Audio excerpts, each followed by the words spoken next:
Hello student, NEET 2023 questions பார்க்கலாம். Identify the product in the following reactions. Compound கொடுத்துருக்காங்க. Reagent பார்த்தோன்னா நமக்கு zinc amalgam in the presence of concentrated HCl கொடுத்துருக்காங்க. Concentrated hydrochloric acids. இந்த reagent name நம்ம என்ன சொல்கிறோன்னா Killimanson reduction reagent சொல்கிறோம். Killimanson reduction reagent.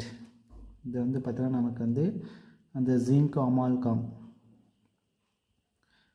ZnHg the presence of concentrated HCl. Concentrated HCl நம்ம என்ன சொல்றோம்னாக்கா Killimanson reduction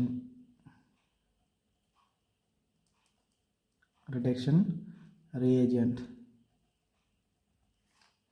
இப்போ இது என்ன பண்ணோம்னாக்கா Killimanson reduction என்ன நடக்குதுன்னா the aldehydes are ketone converted into alkanes. இருக்கக்கூடிய இந்த aldehyde and ketones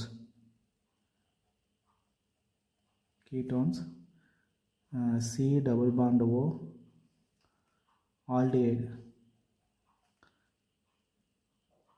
aldehyde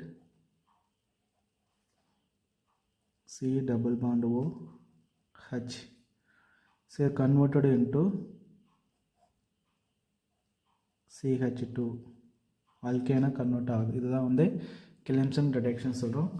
அப்போ இதில் இருக்கக்கூடிய இந்த கார்பன் குரூப், இந்த குரூப் இது வந்து CH2 கன்வெர்ட் ஆகிடும். அதே போல் வந்து இந்த C டபுள் பாண்ட் குரூப் வந்து CH2 கன்வெர்ட் ஆகிடும். அப்போ இட் கிவ்ஸ் நமக்கு அல்கேனை கொடுக்குது. இப்போ Killimanson reduction என்ன நடக்குதுன்னா இருக்கக்கூடிய இந்த carbon group C double bond group வந்து CH2 கன்வெர்ட் ஆகுது. It gives alkanes. அப்போ நமக்கு வந்து பார்த்தோன்னா கரெக்ட் ஆப்ஷன்ஸ் இது வந்து கரெக்ட் ஆப்ஷன் இருக்குதுன்னு பார்த்தீங்கன்னா நமக்கு வந்து இந்த ஃபஸ்ட் ஆப்ஷன் தான் கரெக்ட் ஆப்ஷனாக இருக்குது. ஸோ இதுதான் வந்து நமக்கு வந்து ஆல்கேனாக கன்வெர்ட் ஆகுது. அப்போ இங்கே வந்து இங்கே CH3 இருக்கும், இங்கே வந்து CH3, இது வந்து CH2 கன்வெர்ட் ஆகிடுச்சு. இப்போ இங்கேயும் பார்த்தோன்னா CH3 இருக்கும், இங்கே வந்து CH2 இருக்குது. அப்போ நமக்கு ஃபஸ்ட் ஆப்ஷன் வந்து கரெக்ட் ஆப்ஷனாக இருக்குது. First option is the correct options.